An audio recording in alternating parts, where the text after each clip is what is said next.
Be, Yes po, ate. nagpadala daw ng pera yung anak ko dito, sabi niya. Ay, opo, nagpadala po siya ng pera. Kanina pa nga po yun eh.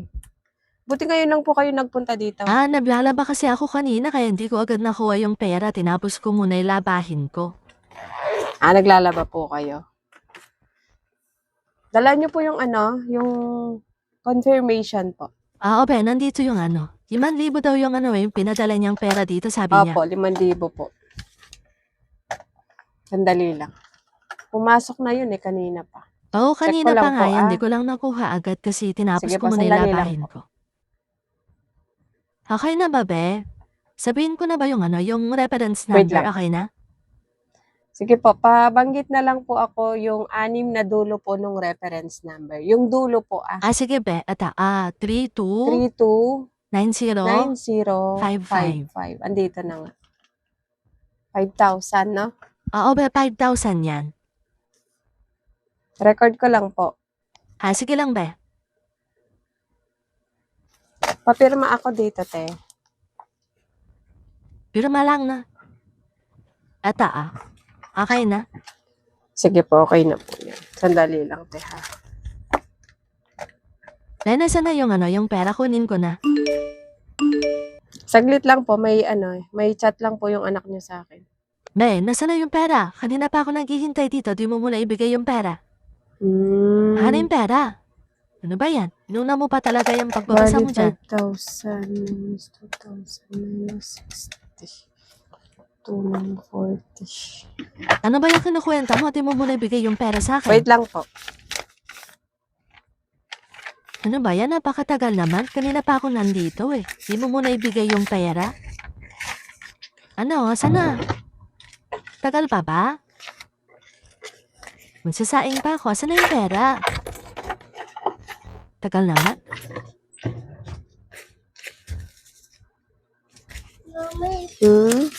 Balik ka pa ulit. Tapos, meron pa doon. Naubos mo na yung burger? Chicken tsaka maybe. Bibili kita chicken tsaka gravy. Ikadaldal ng anak mo, no? Meron pa dito. Alin? Saglit lang, te. Saan? Andun ata. Saan ba? Di ba ni-rep? Di naman ni-rep ni daddy eh. Punta ka na doon. Dali na, may tao. 1, 2, 2, 5, 2, 6, 2, 7, 2, 8, 2, 9, 40. Eto po ate, 2,940 po. Bakit 2,940 lang to? Di ba 5,000 yung pinadalang pera nung anak ko? Opo, 5,000 po yung pinadala ng anak niyo. Pero te, pinapakuha po kasi niya sa akin yung 2,000 na nahiram niya sa akin nung nakaraan. Anong 2,000? Wala naman akong utang dito Anong 2,000 May pinagsasasabi utang mo? po siyang 2,000 sa akin. Bali, yung 3,000 na lang po yung chinarge ko, kaya 2,940 na lang po yan. Bakit ito na lang? Sabi ni Sakad, 5,000 yung pinadala niyang pera. Yun lang Bakit po ito yung na lang? kasi pinakaltas po niya sa akin yung nahiram po niyang 2,000. Anong 2,000? Hindi ko alam na may utang siyang 2,000 dito. Eto po, teka lang, pabasa ko po sa inyo yung chat ng anak niyo. Ito po yung chat niya, Sabi po niya, kunin ko yung 2,000 na inutang niya sa akin nung nakaraan. Abay, may utang pala siya dito. Pinapakuha niya nga Hindi ko po ako ng alam. 2,400 pero hindi ko na po kinuha yung 400. 2,000 lang po yung kinaltas ko kasi yung yung 2,000 po yung hiniram niya sa akin. Ano ba yan? Akala ko pa naman yung 5,000 na pinadala niya. Allowance na namin. Tapos mababawasan pa pala ng 2,000. Ay, hindi ko po alam kasi yan po yung pinadala sa inyo. Di naman po siya nag-send ng ibang 2,000 sa akin. Basta sabi niya 5,000 yung pinadala. Ako doon ko kukunin yung yung hiram niya na 2,000. Aba, hindi ko alam na nakahiram pala siya ng 2,000 dito. Kailan ba niya yun hiniram? At saka anong pinagamitan niya doon? Ba't nakahiram siya ng yung hiniram po 2,000? niya na yun, na 2,000, ginamit po niya yun nung nag-a-apply po siya ng trabaho. Nakiusap lang po siya sa akin, no, na kapag nagsahod daw po siya, doon niya babayaran. Kaya pinahiram ko naman po. Bakit ganun? Hindi niya sinabi sa akin na nakahiram pala siyang pera dito.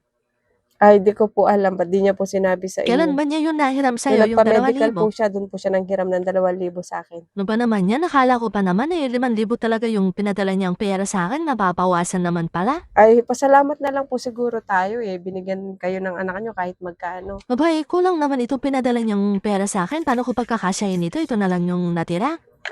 Ay, kulang po yan sa inyo. Oo, kulang na kulang ito, sa grocery lang namin hindi Eh, kakasya 'to, eh. Magkano lang naman po yung sinasahod ng anak niyo, siyempre nangungupahan pa po siya doon. Ay, dapat nilalaanan niya kami ng sapat na budget, hindi tinitipid Ay, niya hayaan kami. niyo na lang Porket po nagtrabaho na muna, tinitipid na maliit kami. lang yung sahod ng anak niyo doon tapos gusto niyo magpapadala sa inyo ng malaki. Eh, 'di ba po nagtatrabaho naman po kayo dati? Nag-resign na ako, siyempre nagtatrabaho na yung anak ko, siya na yung bubuhay sa'min kasi may trabaho na Gano'n siya po ba? ngayon. Obligasyon niya na kami kasi Huwag may niyo naman trabaho pong na siya obligahan ngayon. yung anak niyo na na siya na yung bubuhay sa inyo. Siyempre may mga pangangailangan din po yun lalo na may anak na po siya.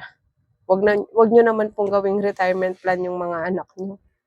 Bakit, bawal ba na sustentuhan kami ng mga anak ko pagkatapos ko silang palakahin, hindi nila kami Hindi masustento ng po. mga magulang Dapat niya? magpasalamat na lang po 'pag nag-abot yung anak niyo magpasalamat na lang at least kahit papaano nagbibigay.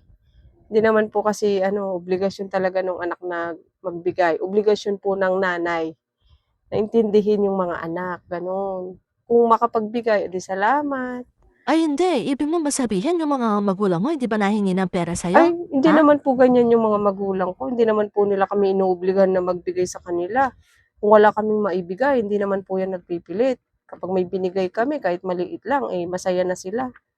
Hindi niyo naman po sila katulad na binigyan na nga kayo, wala pa po kayong pasalamat.